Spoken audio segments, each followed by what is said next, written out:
See, I said water boy. That's like kind of. No, he in the office. If you know Post Malone, you know he's all about good vibes. So when he appeared on The Breakfast Club, you wouldn't have expected drama. But this is Charlamagne we're talking about.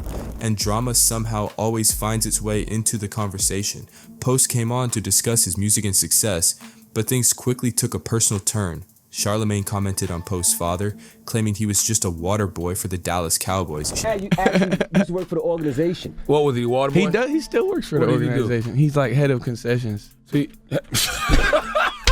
I said water boy. That's like kind of. No, he in the office. Right away, Post shut that down, explaining that his dad wasn't a water boy, but a respected concessions manager in charge of food distribution for the entire stadium.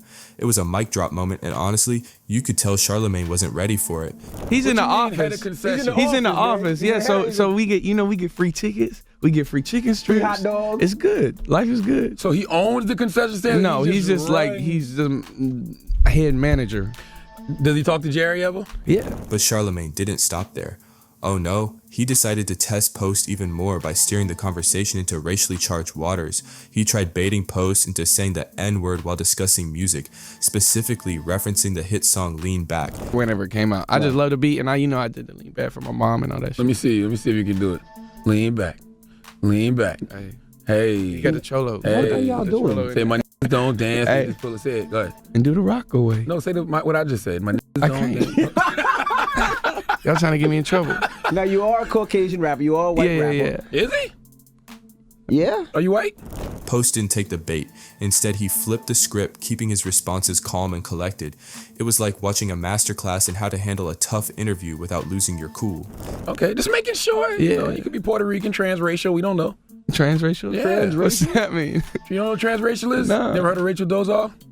Oh, yeah. I seen that. That's wild. White guy who identifies as black. It could be you.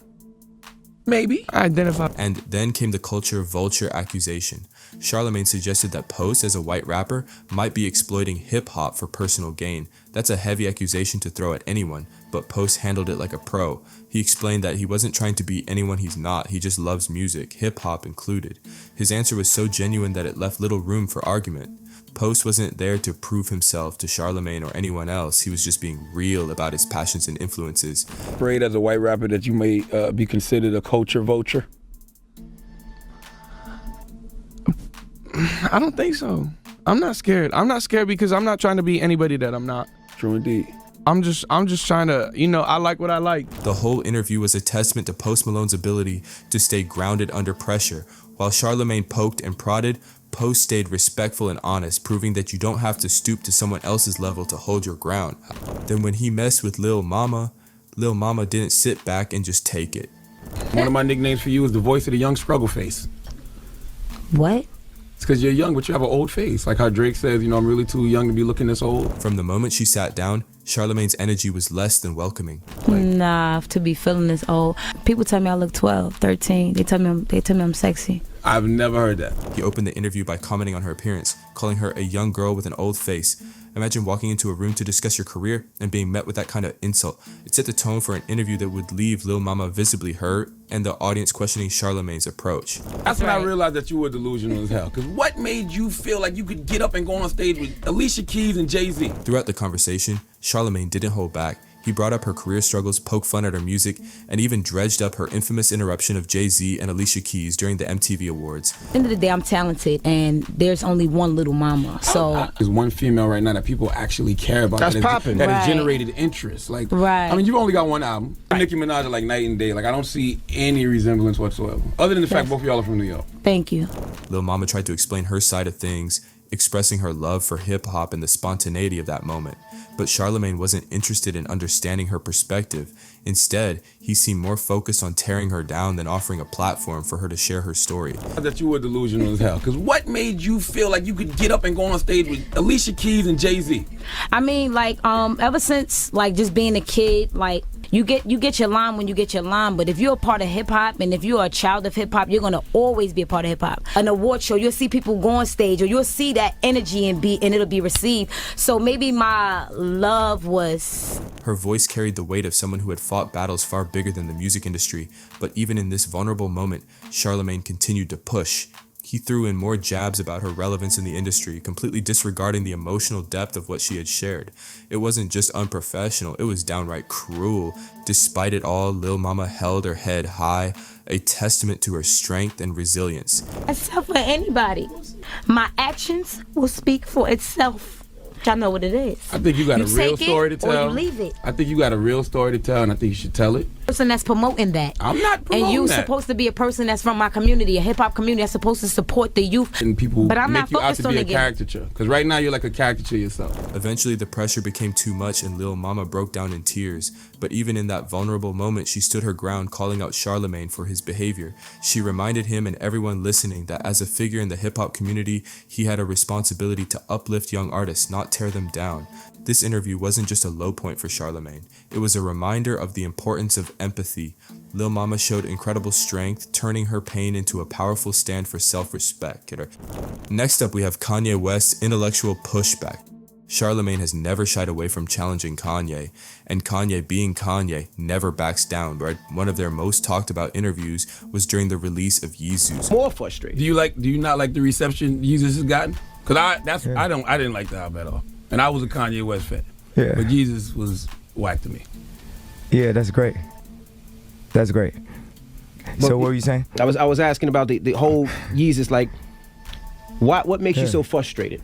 Charlamagne didn't mince words, flat out saying he didn't like the album. While many artists might have taken offense, Kanye dismissed the critique with confidence. He simply said, "That's great," and moved on, showing that he wasn't there to validate anyone's opinion, least of all Charlamagne's. So I know that anything is possible, and I know when they hold me down. My BS meter is at an all-time high. Yeah, you know but what you I'm saying? accomplishing so much. What? Yeah. Like what's so man, bad? they want to hear. They want this man to throw them blows, man. That's what they I'm waiting not- for. They waiting for Charlamagne to tap these gloves and go. But Kanye didn't stop there. He used the platform to speak about his frustrations with the music industry, his aspirations, and his vision. He explained how major corporations like Nike had marginalized him, refusing to give him the creative freedom and royalties he deserved. For Kanye, Yeezus wasn't just an album. It was part of a much larger narrative about breaking free from corporate control. He passionately explained how the industry often stifled true artists and their innovative ideas. Kanye, as always, was unapologetic and fiercely determined to be true to himself and his artistic journey, no matter the consequences.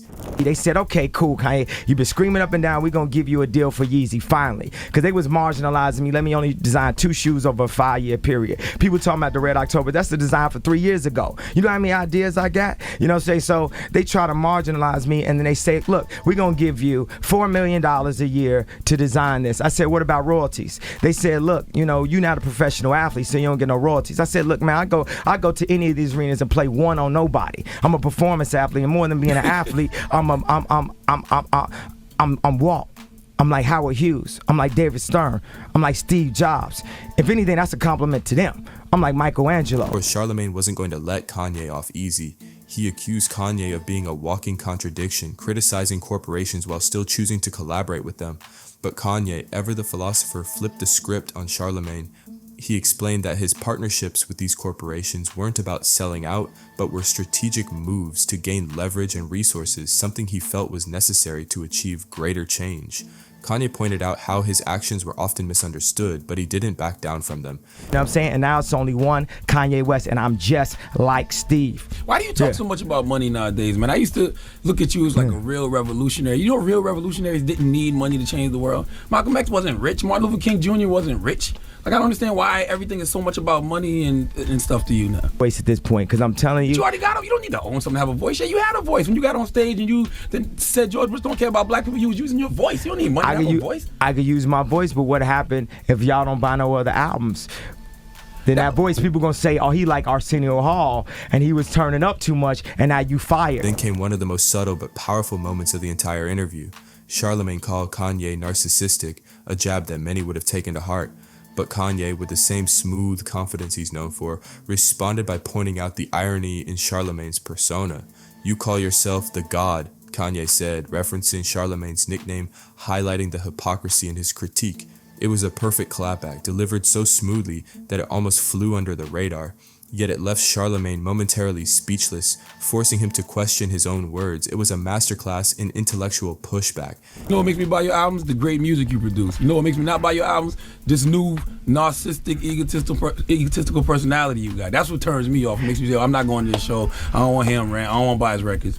Exactly, but I'm thinking that your last name is the God, right? Absolutely. So anybody that's a God can recognize a God. Jesus can recognize. What made this interview stand out wasn't just Kanye's ability to counter Charlamagne's arguments, but the way he steered the conversation. He was always 2 steps ahead, using the platform not to defend himself, but to share his vision. Say what you want about Kanye, but his intellect and charisma are undeniable. If you thought that was bad, wait till you see Lil Yachty's direct response. You are the poster child Exactly. for whack rappers. If they want to say somebody whack, they say you. Their interactions on The Breakfast Club have been tense, to say the least. Charlamagne once labeled Yachty as the poster child for whack rappers, a statement that went viral and followed Yachty everywhere. For most young artists, that kind of label could be crushing, but Yachty handled it with surprising composure. Might as well. They rock with me on this album. I think they connect with y'all for different reasons. Like you be playing video games with them and chatting with them. You know what I mean? Yeah. Yeah. You're right. That's exactly true. And you and Takeoff still doing a compilation album? I mean, a collaboration album together? When Yachty returned to The Breakfast Club, it was clear right from the start that he wasn't there for small talk. You could almost feel his frustration in the air, but he didn't let it spill over into anger. Instead, he calmly addressed Charlamagne's digs with a quiet intensity. He made it crystal clear that he wasn't trying to be the next Nas or Jay-Z, as those comparisons often came his way. His music was for a different generation with a different vibe. Let the kids be kids, Yachty said, emphasizing that his audience connected with him for reasons beyond traditional hip-hop metrics. Yo, that's a different type of pressure. You kind of a superhero to these people, these kids, though. Because you got to do things charity-wise and, you know. You don't got to do anything, but choose to. Yeah. Charlamagne, being his usual self, tried to backtrack, claiming that his earlier comments were taken out of context. But Yachty wasn't going to let him off the hook that easily. He reminded Charlamagne of his exact words, calling him out for labeling him as the poster child for whack rappers. Yachty even called out Charlamagne for siding with other critics, like Joe Budden, who also trashed his music. It was a bold move, considering the pressure Yachty must have felt in that moment. But he kept his cool and didn't let the negativity shake his confidence. Instead of getting defensive or aggressive, he focused on his craft and the love his fans had for his music, knowing that his success spoke for itself. I've never came at Yachty. When? You and Joe Budden, I saw that video. You know, I told I Joe. let it go. I told Joe verbatim. I let it go. I told Joe you cannot hate on Lil Yachty. You said he was the face of something. No. You did last time. Yeah, because like I told you earlier, you are the poster child Exactly. for whack rappers. If they want to say somebody whack, they say you. You're not the poster child Yes, for he whack is. rapper. It happens. Rapper. No. It happens every few years. It was Trinidad James at one point. Whoa, that's what I meant. No, I'm just saying as far as being the poster child for when people want to say what's wrong with hip hop. So who had it before me? Before you, Trinidad. But my point is, it doesn't matter. It's a generational thing. Well, of course it doesn't matter, but just to sit here and hear you. Why do y'all always take that out of That context? blew me, bro. You know that blew me? You know people bring that up all the time, bro. You knew what I was saying, though. Charlamagne said. And that was wrong. I was saying that that's how people perceive you. I just... By the end of the exchange, it was clear who had the upper hand. Yachty wasn't there to argue or explain himself to Charlamagne. He had already made his point. His music had a place, and it wasn't for everyone, nor did it need to be. He was carving out his lane, and nothing could shake that foundation. What stood out most in these exchanges was Yachty's maturity. He didn't get defensive or angry. Instead, he stuck to his truth. He knew who he was and who his music was for, and he wasn't about to let anyone, not even Charlamagne, define him. It was a masterclass in how to handle criticism with grace while staying true to yourself. And then we master P's demand for respect. How did you set up promotion for your projects? Y'all was dropping. It was a time when No Limit was dropping every week. It was a No Limit product in stores every week. Master P's interview on The Breakfast Club wasn't just memorable, it was a lesson in dignity and respect. From the start, Master P came across as calm but firm, the kind of person who doesn't let things slide. So when Charlamagne made a disrespectful comment about Mercedes, a close associate of Master P, you could see the energy shift. Charlamagne joked about Mercedes' physical appearance instead of focusing on her contributions to No Limit Records, and Master P wasn't having any of it. Time when No Limit was dropping every week. It was a No Limit product installed every week. Except for Mercedes. We never saw that, and I always wanted to see that because she had a fat ass. Yeah, see that, bro. Hold up, man. Don't talk about Mercedes. Oh, like my bad. that. I ain't know she That is so family. disrespectful. With a quiet intensity, Master P reminded Charlamagne that Mercedes was more than just her looks, she was family. And in Master P's world, family is sacred and off limits. He wasn't about to let anyone disrespect someone close to him, especially not on live radio. I wouldn't talk about your sister or your mother, so don't talk about mine, he said, his voice calm but firm. It was a simple statement, but the weight behind it was undeniable. Master P wasn't just defending Mercedes, he was making a larger point about respect, boundaries, and the importance of protecting loved ones. No, okay, unless you was going to the record. Nah, let's go back to this, dog. Okay. Let's respect, because I'm not going to talk about your sister, your mom, or nothing. Got you. You know, we need to, you know what I'm saying? Like, that's the first thing, because I know you do your radio thing, and I respect that, but at the same time, Mercedes she a female. Oh, She my ain't- fault. she ain't Yeah, my- you know what right. I'm saying? But she did look good on that cover, though. Yeah, she look good. That's your opinion. But, you know, it's about, that's HB, right? What made this moment so impactful was how Master P handled it. He didn't raise his voice or get aggressive, which is what many people might expect in a confrontation. Instead, he spoke with the kind of authority that comes from years of experience, having seen and endured plenty in his career. His words carried the wisdom of someone who understands the value of dignity, especially when it comes to the people who matter most. By keeping his cool and standing his ground, he showed Charlamagne that some lines are simply not meant to be crossed. Master P even used the opportunity to school Charlamagne on the importance of respecting women, not just in interviews, but in general. He pointed out how easy it was to tear someone down with words, but how important it was to uplift and support people, especially women, who were working hard in the industry. It was a powerful lesson, not just for Charlamagne, but for everyone watching. In that moment, Master P didn't just defend his family, he set an example of strength, respect, and leadership. And Master P wasn't the only one asking for respect. There's also Birdman's iconic respect moment. I want to start this shit off straight, telling all three of y'all stop playing with my name. Let's go on there. Let's go. Stop playing with my fucking name. This legendary moment comes straight from Birdman's unforgettable interview on The Breakfast Club. Well, calling it an interview is a bit of a stretch because it was more like a showdown. Birdman walked into the studio with an entourage, setting the tone right away. Before anyone could even offer him coffee or ask about his latest project, Birdman confronted Charlamagne and the co-hosts. Let's do it on camera. Stop playing with my name. I Let's ain't go gonna right say it on no in. more.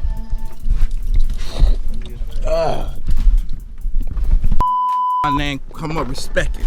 Let's go. Stop playing with my name. All three of y'all, stop playing with my name. I ain't gonna say it. He didn't waste time with pleasantries. Birdman walked into the Breakfast Club studio, looked directly at Charlamagne, and demanded, "Stop playing with my name."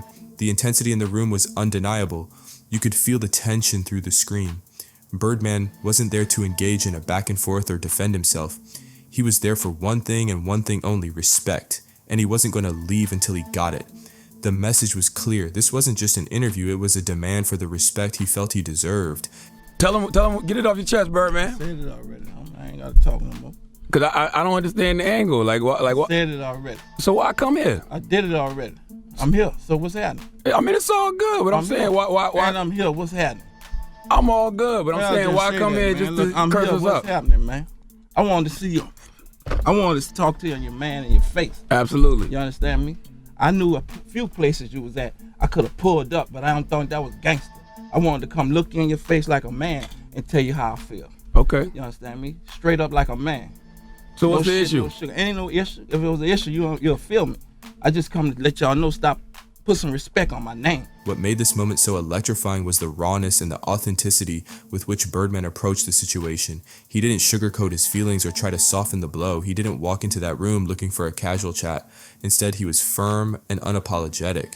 Birdman even admitted that he had considered pulling up on Charlamagne outside of the studio, but decided that, out of respect, he would handle things face to face. It was a testament to his level of maturity and control, something we don't always associate with the tough persona he's known for in the industry. I want to start this shit off straight, telling all three of y'all stop playing with my name. Let's go on there. Let's go. Stop playing with my fucking name. Charlamagne, ever the instigator, tried to pivot by asking Birdman if he had confronted others who had criticized him like Rick Ross or Trick Daddy, but Birdman wasn't interested in discussing his past or justifying his actions. He wasn't there to explain himself to Charlamagne or anyone else. Instead, Birdman dropped the now iconic line, "Put some respect on my name." In just a few words, he demanded not only respect for himself, but for his legacy and the empire he built. The energy in that room shifted instantly. Birdman wasn't just talking, he was making a statement. Done. I ain't got no more talking. Let's rock. All right. All right, Buck. And just like that, the confrontation was over. Birdman stood up, told the crew he was done talking, and walked out. The interview, if you can call it that, lasted less than 2 minutes, but its impact was massive. Memes, remixes, and debates flooded the internet. It was the ultimate power move, a lesson in standing your ground without overstaying your welcome. Birdman reminded everyone that sometimes demanding respect is more powerful than trying to earn it. Which brings us to Beanie Sigel's no-nonsense approach. You sounding like a hater lately, man. A hater? Yeah. How you say that? A hater? Cause I feel like, you know, you put out 2 diss records, but then you was in the studio with me like 8 days prior to the first diss record, and I'm like, if anybody else did that, I think you'd be saying that was a sucker move. Now, Beanie Sigel's interview on The Breakfast Club wasn't just another promo stop, it was a masterclass in shutting down nonsense. From the moment he sat down, it was clear that Beanie wasn't in the mood for Charlamagne's usual antics. Thus, things got heated quickly when Charlamagne accused Beanie of being disloyal, referencing his beef with Meek Mill and The Game. Beanie didn't take kindly to being labeled a hater and immediately fired back, questioning Charlamagne's understanding of the situation. The whole situation seemed shaky. I know you say I'm not qualified to speak on it. I'm just observing it, but it just seemed like, you know, loyalty with you lies with who's providing you opportunity. Hey, Charlamagne, man. Provide me, what loyalty, with who? He ain't provide me no opportunity. He ain't called me and asked me to do that. Mm-hmm. I did that. I walked into, Meek wasn't even there. It was just O'Malley in the studio. Oh, so how? Meek called you to the studio? No. Meek called you to the studio? No. Charlamagne's accusations didn't stop there. He dug into Beanie's integrity, suggesting that he couldn't be trusted. But Beanie wasn't having it. He shared stories of his unwavering loyalty to people like Kanye West, even taking risks that could have landed him in jail. Beanie made it clear that he wasn't about to let Charlamagne or anyone else question his character without knowing the full story. Yeah. Well, do you think things are ever truly the same once you do that? Because people look at you like, I don't know if I can trust Beanie. How? How you can't trust me? Because it seems like you just flip. How you can't trust me? I'm a man about mine. Like, it's hard to trust somebody. Like I said, you know I keep going back to this, but it's true. You was in the studio with me 8 days prior. Did we or did not just answer that? But you knew he wasn't real. You said he wasn't. You didn't think he was real when you was in the studio with him. All right, put it like this. Is Kanye a street? Absolutely not. Huh? Absolutely. But when Kanye put that phone call in, you know the stories. Who was there? And he ain't a street, but he part of that thing of ours. Mm-hmm. So I took penitentiary chances. He put the call in, I was there, strapped tooth to nail. Cause he a part of our family. You understand what I'm saying? Now, for people that don't know, how you don't understand? Because you know why? Because you not from that cloth. One of the most powerful moments came when Beanie called Charlamagne out for his behavior toward other artists like Lil Mama. Beanie labeled him a character and accused him of picking on people who couldn't fight back. "You made that little girl cry," Beanie said, referencing Lil Mama's emotional interview. "You're a coward." It was a brutal but honest critique of Charlamagne's interviewing style, and it left the room in silence. I don't pretend to. Like, that's Cause you a character. That's why. It's the truth, though. You a character. Life's too short to be wasting your time with suckers or people you think is suckers. So why I'm here then? Cause I think you're a sucker. So I should be out, right? Yeah, I guess. Yeah, I wouldn't. I mean, that's me personally. I wouldn't sit there and have a conversation with a sucker. Yeah, you'll sit here and you'll bash a little girl, little mama till she cry. That's what you do. Coward. Talking to each other now. I tell you that I think you're a hypocrite. You could think what you want to think. And I think you be coming off as a hater sometimes. You could think what you want to think. So now, what's next with I could say, I think you're a bitch. You let Fredro Starr and them check you, but you made that little girl cry. They make her cry, but That's you, Dad. That's you, Dad. Even as Charlamagne tried to defend himself, Beanie wasn't interested in playing along. He redirected his attention to DJ Envy, essentially ignoring Charlamagne for the rest of the interview. It was a power move that highlighted Beanie's refusal to entertain negativity. By the end of the interview, Beanie had made his point loud and clear. He wasn't there to be disrespected or to prove himself to anyone. He left the audience with a powerful reminder that standing up for your integrity is always worth it no matter who's sitting across from you.